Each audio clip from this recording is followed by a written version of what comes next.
77 আর এই গিয়ে 78। মোটে 78। এর চেয়ে বেশি তো নবাবের দেহরক্ষীর কাছে থাকে। দূর দূর দূর দূর, অনেকদিন মহারাজকে হাত করে মোহর নেওয়া হয়নি।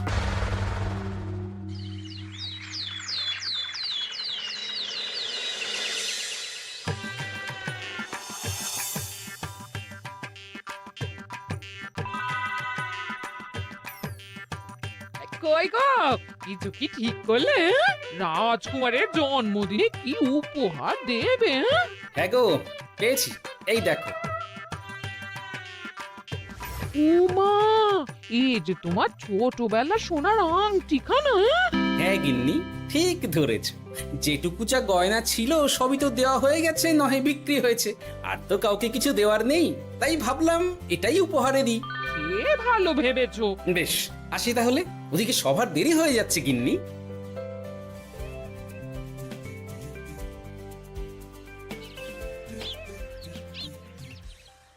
আচ্ছা শোনো, একটা কথা বলতে ভুলে গেছিলাম, আজ একটু তাড়াতাড়ি বাড়ি এসো। শাড়িওয়ালাকে আসতে বলেছি দুপুরে। আবার শাড়িওয়ালা কেন? আরে তুমি ভুলে গেলে, সামনে আমার বোনদির বিয়ে, তার জন্য নতুন শাড়ি লাগবে না গো। একমাত্র বড় মাসির মেয়ে বলে কথা। বুঝলাম, তো ওই একটা শাড়ির জন্য আবার আমাকে থাকতে হবে? 3টে শাড়ি উপহারের পাশাপাশি আমারও একটা শাড়ি চাই। হ্যাঁ আচ্ছা, তুমি নতুন শাড়ি নিয়ে কি করবে বলো তো? বিয়েটা তো তোমার বংশীর। বলি, সারাটা জীবন তো এই এক কাপড়ই কাটিয়ে দিলাম, কি দিয়েছো তুমি আমায়? কেন, এই নিজেকে? আমার মতো স্বামী আর কোথাও পাবে? ও সব মন ভুলানো কথায় আর চিড়ে ভিজবে না, তাড়াতাড়ি আসবে বলে দিলাম। হ্যাঁ অগত্যা।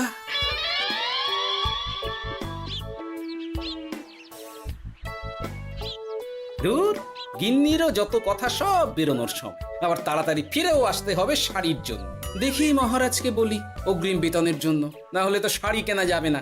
তাও একটা হলে হতো, কিন্তু এনাকেও দিতে হবে। আসলে সত্যিই তো, গিন্নি আমার কত যত্ন আত্তি করে, কিন্তু তাকে আজ পর্যন্ত তেমন কিছু উপহার দিতে পারেনি। না, গিয়ে বলি।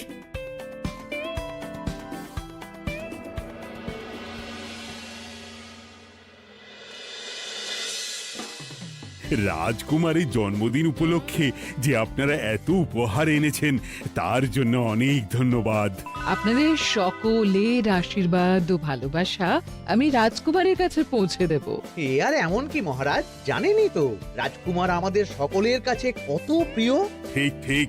কিন্তু আমি অবাক হচ্ছি, আপনার প্রিয় গোপাল জন্মদিন ভুলে গেছে দেখে। এখনো পর্যন্ত তার কোনো পাত্তাই নেই। হ্যাঁ তাই তো, গোপাল আসেনি কেন? এসে গেছি মহারাজ। তা বলি, এসে তো উদ্ধার করে দিয়েছো। আজ রাজকুমারের জন্মদিন, সে কথা কি মাথায় আছে? ক্ষমা করবেন মহারাজ, আসলে ওই রাজকুমারের উপহার আর গিন্নির আবদার এসবের জন্যই আমার দেরি হয়ে গেল আর কি। এই নিন রানীমা, আমার তরফ থেকে রাজকুমারের জন্য ছোট্ট উপহার। অনেক অনেক ধন্যবাদ গোপাল। তবে মহারাজ, আমারও একটা অনুরোধ ছিল। কি? আমাকে যদি অগ্রিম বেতন হিসাবে কিছু মোহর দেন, তাই নিয়ে আমাকে একটু তাড়াতাড়ি বাড়ি ফিরতে হবে। উনি বলবেন আর ওনাকে দিতে হবে, মামা বাড়ির আবদার।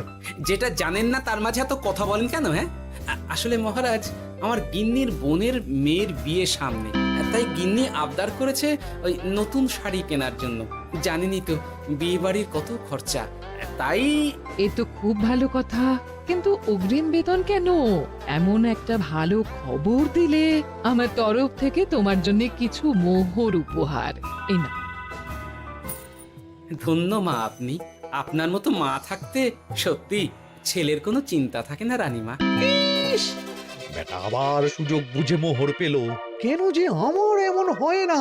এবার তাহলে আসি মহারাজ, গিন্নি ওদিকে অপেক্ষা করছে। হ্যাঁ হ্যাঁ, যাও যাও, আজ তাহলে সভা এখানেই শেষ করলাম। মহারাজ, আপনার সাথে আমার একান্তে কিছু কথা আছে, আমি অন্দরমহলে গেলাম। রানীমার আবার হঠাৎ কি হলো, ব্যাপারটা দেখতে হচ্ছে।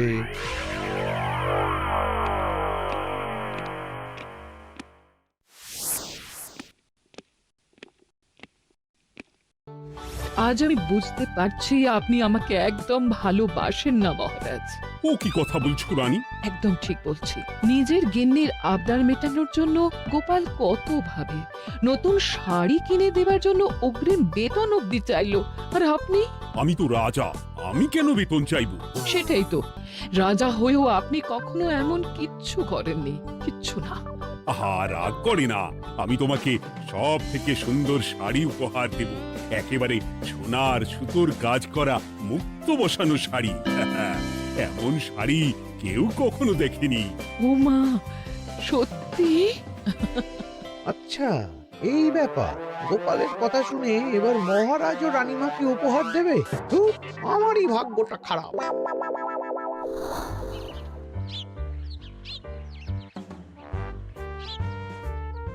হাজার চেষ্টা করেও গোপালকে আটকানো যায় না। দূর দূর দূর, আমি যা চেয়েছিলাম তা ওই গোপাল পেয়ে গেল। ও কি গো, তুমি কার সাথে কথা বলছো? দুর্ভাগ্যর সাথে। কি সব অলক্ষণে কথা? কি হয়েছে? কি আর হবে, সবই তো তোমার দোষ। আমার দোষ?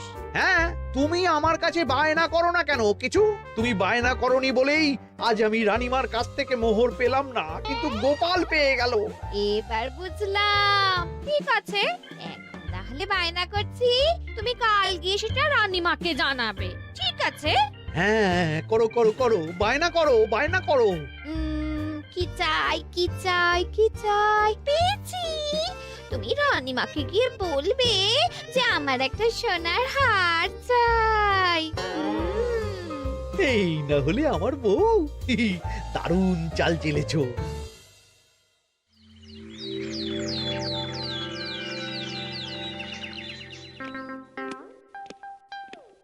কি গো মন্ত্রী, আজ যে তুমি দেরি করলে বড়। আগে মহারাজ, আমাকে সময় নিয়ে শোনাতে শোনাতে মন্ত্রীমশাইয়ের মনে হয় নিজেরই সময় জ্ঞান খারাপ হয়ে গেছে। তুমি থামো তো মহারাজ, আমারও খুব বড় একটা বিপদ হয়ে গেছে। একমাত্র রানীমাই আমাকে বাঁচাতে পারবেন। আমাকে একটু ওনার সাথে দেখা করার অনুমতি দিন মহারাজ। কিন্তু তোমাদের রানীমা তো এখানে নেই। আসলে জানোই তো যে কুমার অনেক দূরে থাকে, তাই গতকাল রাতেই রওনা দিয়েছে। সে কি, রানীমা নেই? এবার কি হবে আমার? কেন কেন কেন, কি হয়েছে? আসলে মহারাজ, আমার বউ আমার কাছে সোনার হার গড়িয়ে দেওয়ার বায়না করেছে, তাই আমার। বুঝেছি বুঝেছি, চুপ করো তুমি। এখন তোমাকে মোহর দিতে পারবো না। কেন মহারাজ? পরের মাসে দিতে পারবো। আসলে তোমাদের রানীমাকে সোনার সুতো দিয়ে কাজ করা এক শাড়ি উপহার করেছি সদ্য, যার জন্য অনেক খরচ হয়ে গেছে। তাহলে আমার সোনার হার পরের মাসে গড়িয়ে দিও। এটা তো ঠিক না। গোপাল আপনার প্রিয় বলে যখন যা চায় তখনই সাথে সাথেই পেয়ে যায়, আর আমার বেলায় এমন। এমন কোনো ব্যাপার নয় মন্ত্রী। মহারাজ, আপনি বরং আমাকে দেওয়া মোহরগুলো আমার অগ্রিম বেতন হিসেবে ধরুন, না হলে মন্ত্রীমশাই এমন অভিযোগ বারবার করবেন।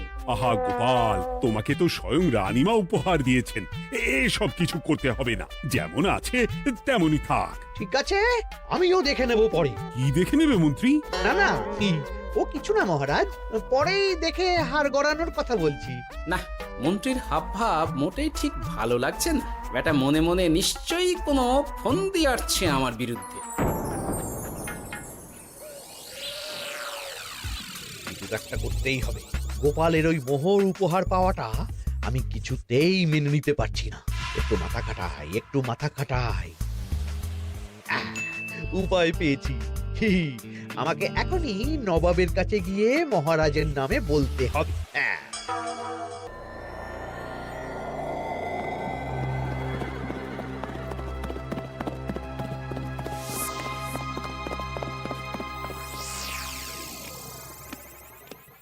প্রণাম নবাব বাহাদুর। আরে, এ যে কৃষ্ণনগরের রাজা কৃষ্ণচন্দ্রের মন্ত্রী, তো হঠাৎ এখানেই কেন? আমি নবাব বাহাদুরকে আন্তরিক ধন্যবাদ জানাতে এসেছি। কিসের জন্য? এই যে আমরা খুব খুশি রাজা কৃষ্ণচন্দ্রের মতো একজন শক্তিশালী রাজা পেয়ে। শুধু সামরিক বলেই নয়, আর্থিক, সামাজিক, রাজনৈতিক সব দিক থেকে। আর এটা সম্ভব হয়েছে আপনার মতো একজন নবাবের মহারাজের ওপর কৃপা দৃষ্টির জন্য। বলতেটা কি চাইছো তুমি? তেমন কিছুই না, আপনার গুণগান করছি। নইলে আপনিই বলুন না, আমাদের মহারাজ কখনো সোনার সুতোয় বোনা মুক্তোর কাজ করা শাড়ি কিনে রানীমাকে উপহার দিতে পারে? কি সোনার শাড়ি? হ্যাঁ, এমন দামি শাড়ি যা হয়তো নবাবের কাছেও নেই। ঠিক আছে ঠিক আছে, তুমি এখন আসতে পারো। আর শোনো, আমি তোমাদের রাজ্য পরিদর্শনের জন্য লোক পাঠাবো। কবে কখন সেটা কাল তোমাদের সূচনা পাঠিয়ে দেবো, কেমন? তো, ঠিক জায়গাতেই আগুনটা ধরিয়েছি মনে হচ্ছে। বেশ। ব্যাপারটা আমার মোটেই ঠিক লাগছে না উজির। কৃষ্ণচন্দ্রর মতো এক সামান্য রাজা এত দামি শাড়ি কিনলো কি করে? কালো বাজারি করছে না তো? আমিও একই কথা ভাবছিলাম হুজুর। এক কাজ করো, কালকে কৃষ্ণনগরে খবর পাঠাও। 2 দিন পর রাজকার্য পরিদর্শনের জন্য তুমি সেখানে যাবে। সব খতিয়ে দেখবে, আর কিছু বেগতিক বা গরমিল দেখলে সেটা বাজেয়াপ্ত করে নেবে, কেমন? আজ্ঞে হুজুর।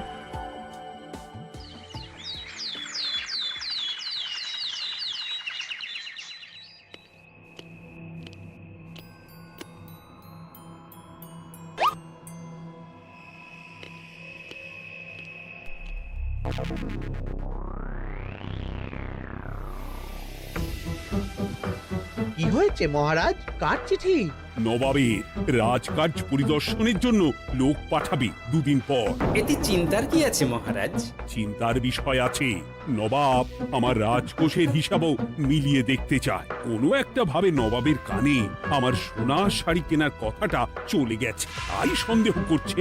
সে কি কাণ্ড! নবাবকে তো চিনি, ভুল ধরার কোনো সুযোগ ছাড়বে না। আর চিঠিতে পরিষ্কার লিখে দিয়েছে, হিসেবের একটু এদিক ওদিক হলেই সে সব বাজেয়াপ্ত করে নেবে। হায় কপাল, এ সব হয়েছে গোপালের জন্য। অমনি শুরু করে দিলেন। আচ্ছা, আমি আবার কি করেছি বলুন তো?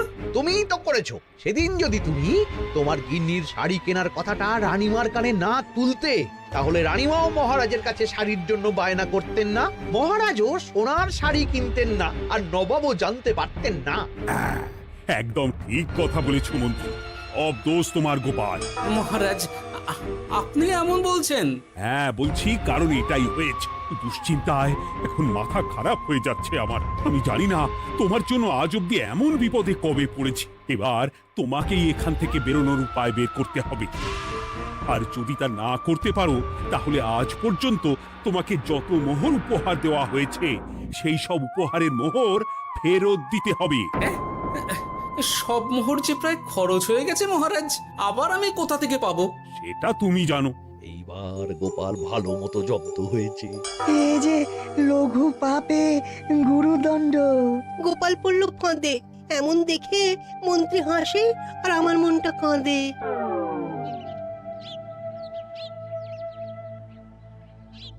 এখানে বসে কি করছো গো গিন্নি? এসে পড়েছো? ও মা, তোমার মুখটা এমন শুকনো দেখাচ্ছে কেন? আর বলো না, এই হিসেবের ঠেলায় সবকিছু বেহিসাবি হয়ে যাচ্ছে একেবারে। আচ্ছা, তুমি কি করছিলে ওই রসিদগুলো নিয়ে? দেখে হিসেব করছিলাম এই মাসে অনেক খরচ হয়েছে কিনা, সেই বুঝে পরের দিনগুলো চালাতে হবে গো। কি বললে? রসিদ দেখে হিসেব কষা? রি, এটা তো আমার মাথাতেই আসেনি। ধন্যবাদ গিন্নি, আরো একবার তোমার জন্য এই যাত্রায় আমি বেঁচে যাব মনে হচ্ছে। বেঁচে যাবে কেন? কি হয়েছে? আচ্ছা, আমাকে আবার একটু রাজপ্রাসাদে যেতে হবে। আমি এলাম গিন্নি। কি যে বলে লোকটা, কিছুই বুঝতে পারি না।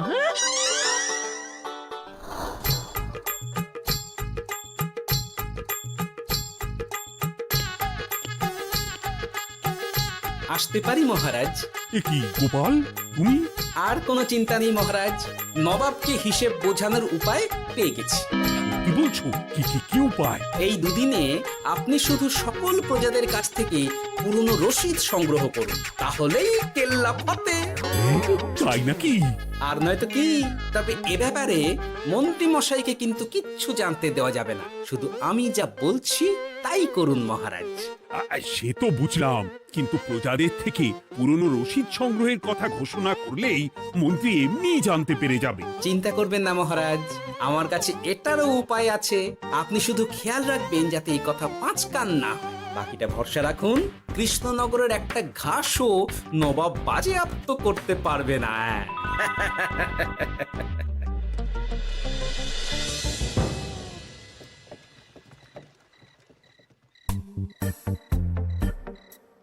গোপাল দাদু, আমরা সব চলে এসেছি। ভালো সময় এসেছিস, তোদের দাদুর ভবিষ্যৎ এখন তোদেরই হাতে। আপন করে বলছো কেন দাদু? আমরা থাকতে তোমার কিচ্ছু হবে না, শুধু বলো না কি করতে হবে। জানি তো, তোদের যেটা করতে হবে সেটা হলো সবার বাড়ি বাড়ি গিয়ে পুরনো রসিদ সংগ্রহ করতে হবে। এই ব্যাপার, এটা আর এমন কি? কিন্তু কেউ যদি জিজ্ঞাসা করে কেন চাইছি, তখন বলবি যে ওই গোপাল দাদু ওই টোঙা বানাবে বলে পুরনো কাগজ চাইছে। আচ্ছা, আমরা এক্ষুনি নিয়ে আসছি। যাক, প্রথম ধাপ হয়ে গেল, এবার পরের ধাপের প্রস্তুতি। যাই, একবার বরং বিজ্ঞানীর কাছ থেকে ঘুরে আসি। বিজ্ঞানী, ও বিজ্ঞানী, বাড়ি আছো? আরে গোপাল যে, এসো এসো ভেতরে এসো। বলো, তোমাকে কিভাবে সাহায্য করতে পারি? তোমার কাছে কালি মোছা যায় এমন কোনো কিছু আছে? কালি মোছার জিনিস? হ্যাঁ, একটা তরল রাসায়নিক পদার্থ আছে যেটা সব ধরনের কালি তুলে ফেলে। দাঁড়াও দিচ্ছি। অনেক ধন্যবাদ বিজ্ঞানী।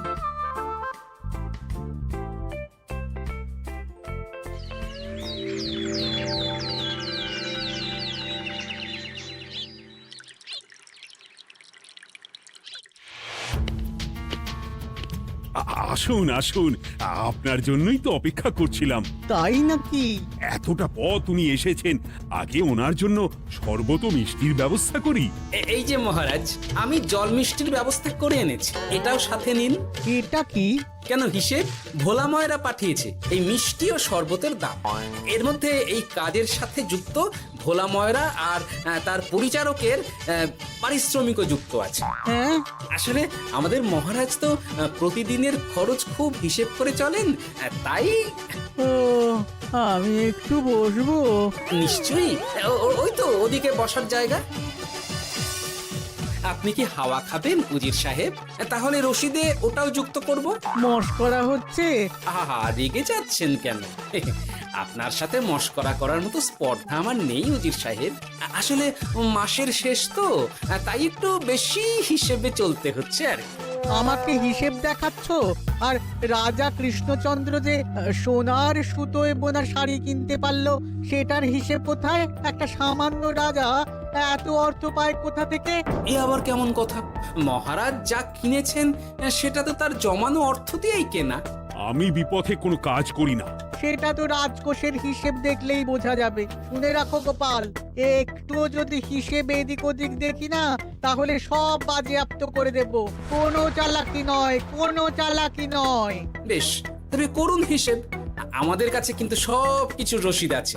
কই গো, আনো সব, আনো আনো।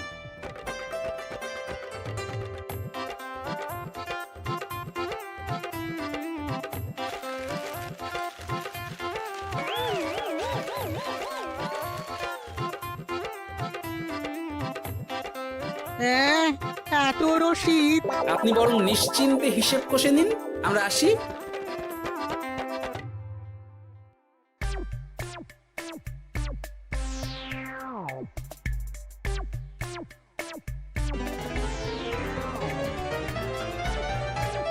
বাবারে, এত হিসেব কষে কষে তো মাথা ঝিমঝিম করছে, খিদেতেও পেট চুই চুই করছে। আপনার হিসেব কত দূর উজির সাহেব? আমাকে এখান থেকে নিয়ে চলো গোপাল, আমি আর পারছি না। ও কি, অঙ্ক কষে কষে তো আপনার সব শক্তি শেষ হয়ে গেছে দেখছি। আচ্ছা চলুন চলুন চলুন, কিছু মুখে দিয়ে দিন, তাহলেই শক্তি আসবে। তাই চলো।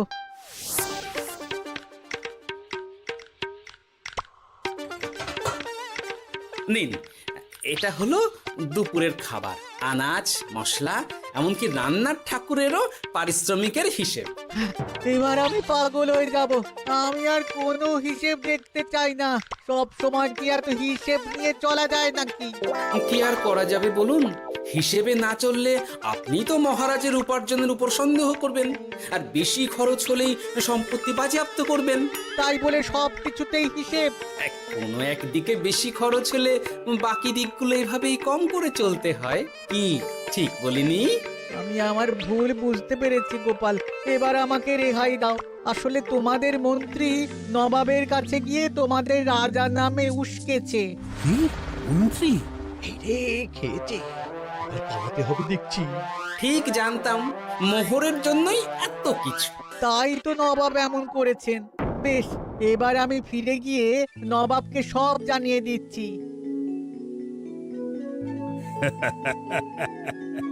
সত্যি গোপাল, তোমার তুলনা হয় না। আর মন্ত্রী, আগে মহারাজ, তুমি যা করেছো তার কোনো ক্ষমা নেই। তোমার জন্যই আমার এত হয়রানি হয়েছে। ভুল হয়ে গেছে, আমাকে ক্ষমা করে দিন মহারাজ।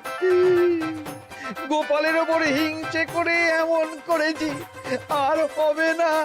একটা সুযোগ দিন মহারাজ। হ্যাঁ মহারাজ, সুযোগ দিয়েই দিন। বেশ, তবে তোমার শাস্তি হলো রানীমাকে আমি যে সোনা শাড়ি কিনে দিয়েছি সেটার পুরো দাম তোমাকে আমায় দিতে হবে। আহ,